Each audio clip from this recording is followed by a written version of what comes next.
Lah, bahkan aku nggak pernah DM. Terus ini siapa? Bentar. Itu kan nomor handphonenya 09. Kalau gua 08.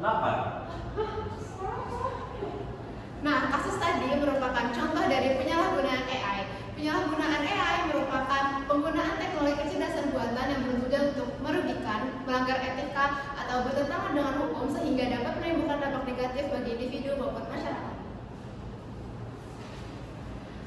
Sebelumnya, perkenalkan kami dari kelompok 4 kelas 11-5 yang beranggotakan saya Fatin Hansadia dari absen 4. Dan saya Ridwan Ribuan Putra dari absen 23. Saya Sarah Pudihana dari absen 28. Saya Olimpe Jenantar dari absen 9. Melihat isu penyalahgunaan kecerdasan buatan yang marak terjadi di masyarakat, maka dari itu kami melakukan analisis dalam metode ATHD, yakni ancaman, tantangan, hambatan, dan gangguan terhadap isu penyalahgunaan AI. Untuk yang pertama, saya akan menjelaskan dari aspek ancaman. Pada aspek ini terdapat beberapa kondisi yang akan saya jelaskan, yakni contohnya adalah pemalsuan wajah dan suara milik orang lain tanpa izin, serta meniru identitas orang lain dengan menggunakan AI. Hal tersebut sangat berbahaya karena pelaku memanfaatkan kecerdasan buatan untuk membuat konten dengan wajah ataupun suara milik orang lain, dan tentu saja hal itu dapat merusak reputasi orang tersebut. Dan juga pelaku dapat membuat konten dengan tujuan yang merugikan, misalnya saja membuat konten pornografi dengan tujuan membalas dendam. Lalu selain itu, pelaku juga dapat memanfaatkan kecerdasan buatan ini dengan meniru identitas untuk menelpon korban dengan berpura-pura sebagai orang terdekat dari korban tersebut dan sedang berada dalam kondisi darurat, sehingga pelaku dapat meminta korban untuk segera mengirimkan uang ataupun memberi data yang sensitif. Nah, hal-hal tersebut tentunya menimbulkan dampak yang merugikan secara personal bagi korban. Tentunya korban dapat mengalami kehancuran reputasi serta mengalami trauma secara psikologis karena adanya konten yang melanggar privasi. Dan juga jika korban mengalami penipuan, maka korban tersebut akan mengalami gangguan finansial. Lalu untuk dampak secara luas, masyarakat akan kehilangan rasa aman dalam berinteraksi di ruang media digital karena menurunnya rasa percaya terhadap segala hal yang dilihat maupun didengar dalam media digital. Lalu solusi yang ditawarkan dalam mengatasi dampak tersebut ada secara mitigasi, yakni melalui proses hukum, yaitu pelaku dapat dijerat pasal 27A UU ITE yang mengatur tentang penyerangan, kehormatan, dan juga nama baik seseorang. Namun untuk secara memitigasi, solusinya itu bisa dengan meningkatkan literasi digital sehingga masyarakat tidak mudah untuk memberikan informasi pribadi secara berlebihan dan juga dilakukannya pendampingan terhadap korban untuk bisa pulih dan bangkit dari trauma psikologis yang dialaminya. Untuk aspek selanjutnya yaitu tantangan. Ada dua kondisi dalam saat ini. Yang pertama, sulit membedakan karya asli dan karya yang dibuat oleh AI.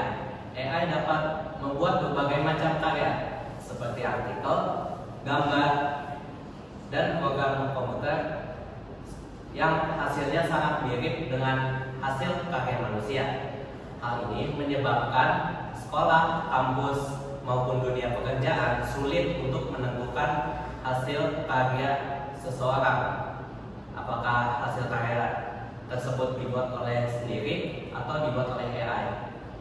Yang kedua, ada peraturan yang belum mampu mengikuti perkembangan teknologi. Perkembangan teknologi AI sangat berjalan sangat cepat dan menghasilkan berbagai kemampuan yang baru, sedangkan proses pembuatan hukum atau pembaruan hukum memerlukan waktu yang sangat lama, sehingga menyebabkan adanya celah hukum yang belum memiliki aturan yang jelas. Dari kedua kondisi tersebut muncul berbagai dampak. Yang pertama, menurunnya kejujuran dan integritas akademik seseorang. Sebagian orang yang sangat bergantung pada AI mengerjakan tugas tanpa usaha apapun akan menurunkan kemampuan berpikir kritis dan kreativitasnya. Yang kedua, korban penyalahgunaan AI akan kesulitan memperoleh kepastian hukum karena peraturan yang ada belum sepenuhnya mengatur penggunaan AI, sehingga kasus sangat sulit ditangani dan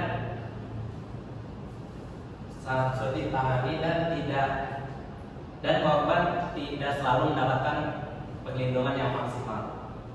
Untuk mengatasi dampak tersebut ada dua solusi. Yang pertama secara litigasi, yaitu penyusunan aturan penggunaan AI dalam lingkungan pendidikan atau dalam sistem hukum. Yang kedua ada solusi secara non litigasi, yaitu melalui edukasi etika dan penyesuaian metode penilaian seperti ujian lisan, presentasi atau demonstrasi secara langsung untuk mengukur dan menilai kemampuan seseorang secara lebih objektif. Yang ketiga ada hambatan. Nah, di hambatan ini ada kondisi yang kurangnya pemahaman masyarakat dan aparat tentang AI, aparat penegak hukum dan masyarakat awam tentang cara kerja teknologi AI ini dan ada berbagai macam cara bukti-bukti digital yang dimanipulasi dan akan sulit memperoleh data dari perusahaan teknologi luar negeri. Nah, ada dampaknya yaitu penanganan kasus berjalan lambat, yaitu penanganan kasus penyalahgunaan AI berjalan lambat atau salah sasaran, bahkan laporan korban ditolak karena tidak dianggapnya bukti yang konkret dan pelaku sulit dilacak dan korban sulit mendapatkan keadilan. Nah, solusinya yaitu ada solusi litigasi, yaitu pelatihan pemeriksaan bukti digital, yaitu dengan pelatihan forensik khusus digital yang diikuti oleh kepolisian, jaksa dan hakim. Dan solusi non litigasi yaitu sosialisasi dan pemeriksaan fakta digital. Sosialisasi di tingkat komunitas dan sekolah untuk memuai bukti-bukti penyalahgunaan AI dan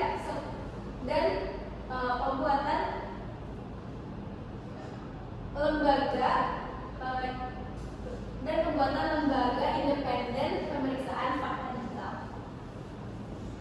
Selanjutnya ada aspek gangguan. Gangguan dapat terjadi ketika algoritma media sosial berbasis AI menyebarkan berita bohong atau ujaran kebencian demi meningkatkan interaksi antar pengguna, serta ketika AI mampu mengambil alih pekerjaan manusia sebelum masyarakat siap untuk beradaptasi. Kondisi tersebut dapat menimbulkan perpecahan di antara masyarakat, meningkatnya pengangguran, keresahan mengenai informasi yang tidak benar, serta timbulnya kecemasan terhadap masa depan pekerjaan. Solusi yang dapat